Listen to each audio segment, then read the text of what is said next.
जय हिंद प्यारे साथियों, कैसे हो आप। आशा करती हूँ आप सभी लोग अच्छे होंगे, अपनी पढ़ाई पे मन लगा के कर रहे होंगे।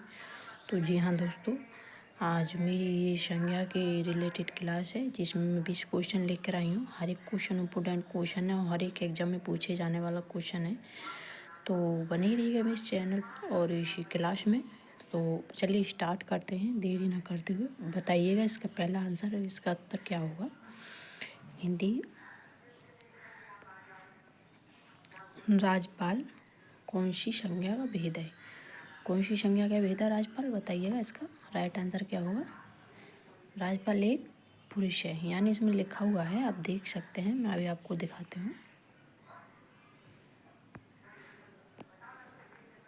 तो आप सब देख सकते हैं कि सभी पद विशेष और औषधि कार्यों के नाम जाति को जाति संज्ञा के अंतर्गत आते हैं। चूँकि राजपाल किसी एक व्यक्ति विशेष का नाम न होकर एक पूरे पद या शरीर को दर्शाता है, इसलिए जातिवाचक संज्ञा है। तो क्या है, जातिवाचक संज्ञा है राजपाल।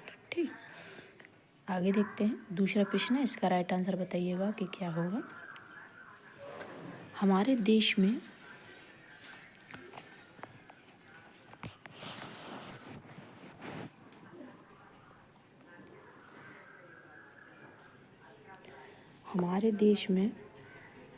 हमारे देश में जयचंदों की कमी नहीं। इस वाक्य में जयचंदों संख्या किस भेद के अंतर्गत आता है।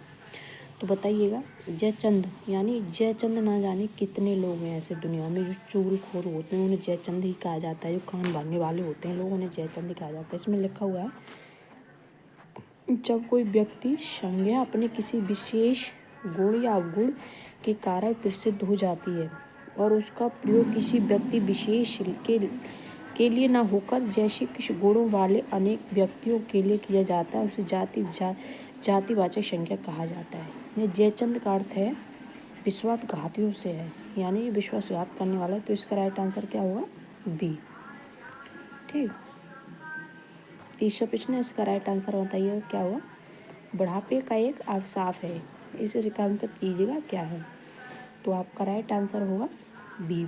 बुढ़ापा क्या है, यानी एक भाववाचक है बुढ़ापा।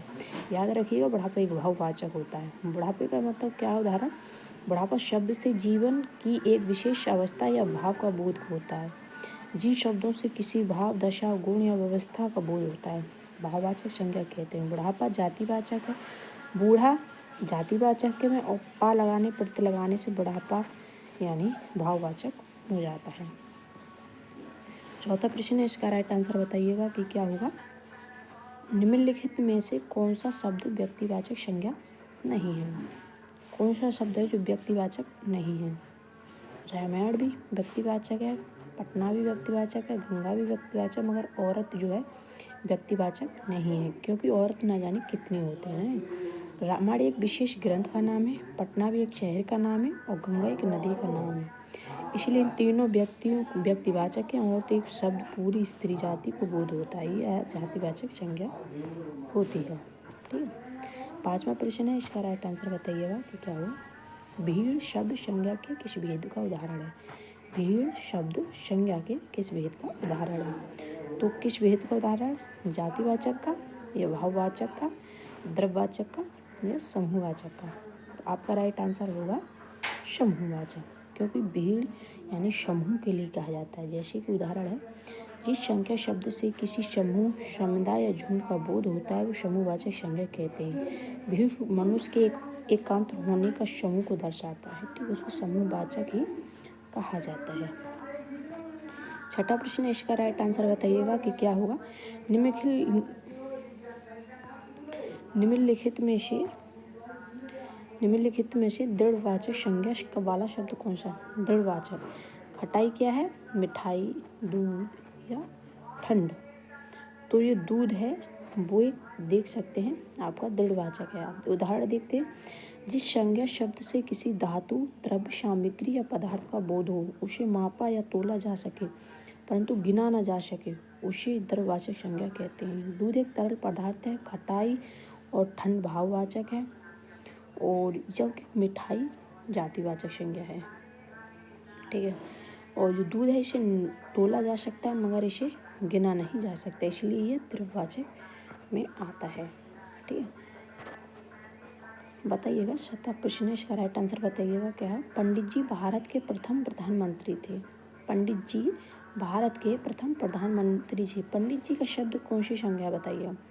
पंडित जातिवाचक है या व्यक्तिवाचक या बहुवाचक या समूहवाचक। तो क्या है वो, पंडित जी एक जातिवाचक है, क्योंकि देखिए उदाहरण, वो पंडित एक जातिवाचक संज्ञा है, लेकिन इस वाक्य में पंडित जी शब्द का प्रयोग किसी सामान्य पंडित के लिए नहीं होकर विशेष रूप से पंडित जवाहरलाल नेहरू के लिए हुआ है, जबकि कोई जातिवाचक संज्ञा किसी विशेष व्यक्ति के लिए रूढ़ हो जाती है तो वह व्यक्तिवाचक संज्ञा कहलाती है। देख सकते हैं, क्योंकि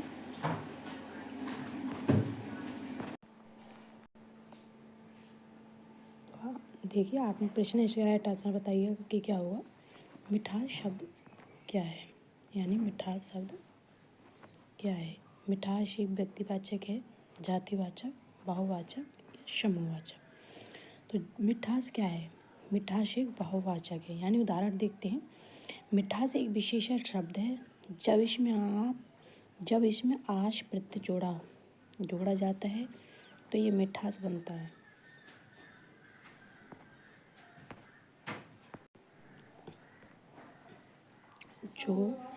जो कि एक आंतरिक स्वाद के भाव या गुण को दर्शाता है, इसलिए भाववाचक कहा जाता है। तो आपका राइट आंसर होगा सी। आगे देखते हैं, नंबर क्वेश्चन है, इसका राइट आंसर बताइएगा कि क्या होगा।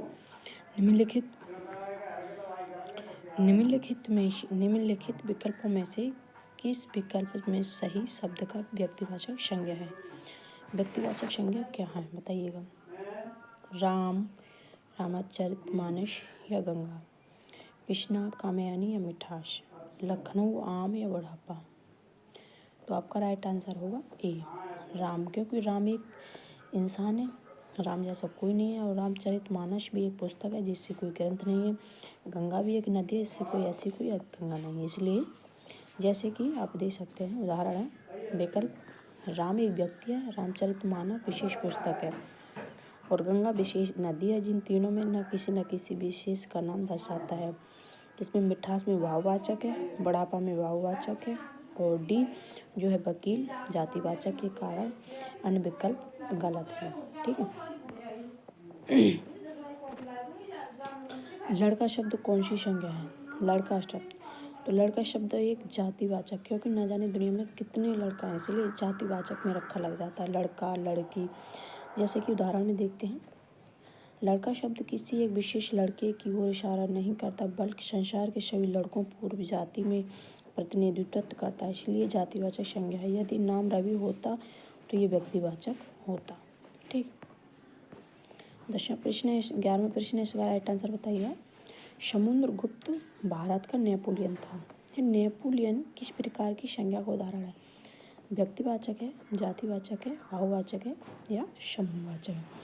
तो नेपोलियन न जाने कितने हैं, ठीक है, तो इसलिए ये जातिवाचक में होता है। आइए उदाहरण के साथ समझते हैं। यहाँ फ्रांस के राजा नेपोलियन की बात नहीं हो रही, बल्कि नेपोलियन शब्द का प्रयोग उपमा या उपाधि एक विशेष सैन्य विजेता के गुण के रूप में किया जाता है, जबकि एक प्रकार के गुण वाले लोगों को जाति के दर्शाता है। 12वां प्रश्न है, इसका राइट आंसर है क्रोध, कालिद, मिठास ये शब्द की संज्ञा के अंतर्गत आते हैं।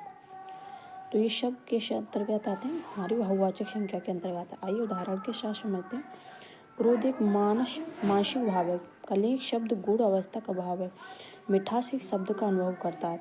इनके केवल महसूस किया जा सकता है, देखा जा सकता है, छुआ नहीं जा सकता, इसलिए ये भाववाचक संज्ञा में आते हैं। 13वां प्रश्न, इसका राइट आंसर बताइए क्या होगा।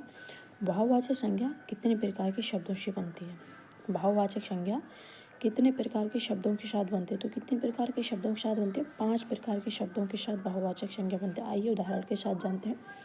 भाववाचक संज्ञा का निर्माण मुख्य रूप से 5 प्रकार के शब्द प्रत्यय लगाकर हुआ है, जैसे कि जातिवाचक से पुरुषवाचक, पुरुषत्व, सर्वनाम से अपनत्व, विशेष से सुंदर से सुंदरता, क्रिया से लिखना या लिखवावट, और अव्यय से दूर या दूरी, यानी 5 प्रकार की भाववाचक संज्ञा के शब्द को दर्शाता है। आगे देखते हैं, इसका राइट आंसर क्या होगा? निम्नलिखित में से कौन सा शब्द संज्ञा है? कौन सा शब्द है जो संज्ञा है? तो संज्ञा एक शब्द क्रोध के लिए संज्ञा शब्द में ही रखा जाता है। उदाहरण के साथ समझते हैं। क्रोध का एक भाववाचक संज्ञा है। क्रोध एक भाववाचक संज्ञा है, जबकि क्रोध, क्रोधी, क्रोधित विशेष शब्द हैं, विशेषण हैं ये, ठीक, जिनका प्रयोग किसी संज्ञा की विशेषता बताने के लिए किया जाता है, जैसे क्रोधी व्यक्ति, ठीक। और आगे देखते हैं 15वां प्रश्न है,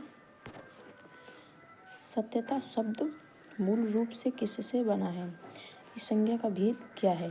सत्यता तो विशेषण और विशेषण से बनी भाववाचक संज्ञा है। शब्द एक विशेषण शब्द है। सत्य वचन, इस विशेषण शब्द में प्रत्यय लगाने की सत्यता एक गुण निर्माण हुआ, जो कि एक भाववाचक संज्ञा है, ठीक। 16वां प्रश्न है, इसका राइट आंसर बताइएगा कि क्या होगा? निम्नलिखित में से शब्द का समूहवाचक संज्ञा नहीं है। तो समूहवाचक संज्ञा कौन सी नहीं है? इसमें सभा, कक्षा, भीड़ या दौड़। सभा भी है, कक्षा भी है, भीड़ भी है, दौड़ नहीं है। यानी दौड़ की बदले सभा, कक्षा और भीड़, ये तीनों व्यक्ति छात्रों के समूह से प्रसिद्ध है, इसलिए समूहवाचक है। दौड़ एक किसी से बनी भाववाचक संज्ञा है, इसे दौड़ एक क्रिया से भाव है, ठीक है। 17वां प्रश्न है, इसका राइट आंसर बताइएगा क्या होगा? तेजाब से कौन सी संज्ञा है? तेजाब से कौन सी संज्ञा? तेजाब यानी द्रव्यवाचक संज्ञा होता है, जैसे कि तेजाब एक रासायनिक शब्द पदार्थ है, जबकि शब्द किसी द्रव्य धातु बोध करते हैं, जो द्रव्यवाचक संज्ञा कहते हैं, ठीक।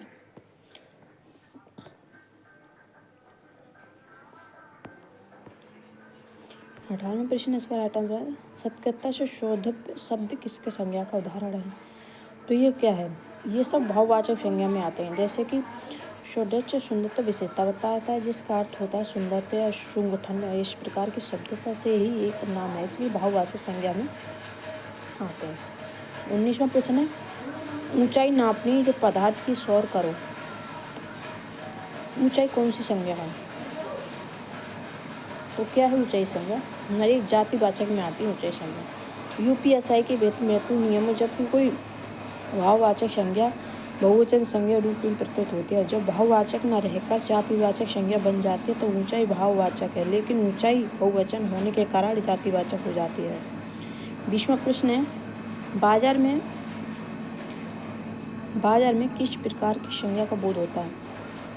बाजार में समभाववाचक या समूहवाचक या जातिवाचक या बाजार यानी काफ़ी लोगों की भीड़ इकट्ठी होती है, इसलिए सिर्फ समूहवाचक है। जैसे कि बाजार शब्द दुकानों और खरीदारों के निश्चित समूह या समुच्चय का बोध होता है, इसलिए इसमें समुच्चयवाचक माना जाता है। तो आई होप आप सभी लोग को मेरी वीडियो अच्छी लगी हो, तो प्लीज़ लाइक शेयर सब कमेंट जरूर करना, बताना कि आपको मेरी वीडियो से क्या क्या सीखने को मिलता है और क्या क्या सीखने को मिला। और आप बने रहिएगा मेरी इस वीडियो में, क्योंकि मेरी डेली ही हिंदी के रिलेटेड वीडियो आती रहेगी और जो वैकेंसी आती है उसकी भी अपडेट मेरे चैनल पर ही मिलेगी। और जिन स्टूडेंट को हिंदी की क्लास बेसिक से नहीं आ रही है तो वो कमेंट करिएगा, उन्हें अच्छे से नहीं समझ आता है तो वो कमेंट करिएगा, बताइएगा, मैं तो अच्छे से और बेसिक से समझाने का प्रयास करूँगी। हर एक क्वेश्चन का अलग अलग अर्थ बताया करूँगी। मैं अभी उत्तर का ही अर्थ बताती हूँ, अगर आप कमेंट में बताओगे तो मैं हर एक क्वेश्चन का अर्थ अलग अलग बताऊँगी, ठीक। तो जैसे कि आपको आज क्लास लगी गई अच्छी, वैसे ही मैं क्लास लेकर आऊँगी, क्योंकि मेरा समझाना तात्पर्य यही है कि मेरे स्टूडेंट के लिए अच्छा लगे, मेरे स्टूडेंट के लिए समझ में आए, ठीक है, इसलिए।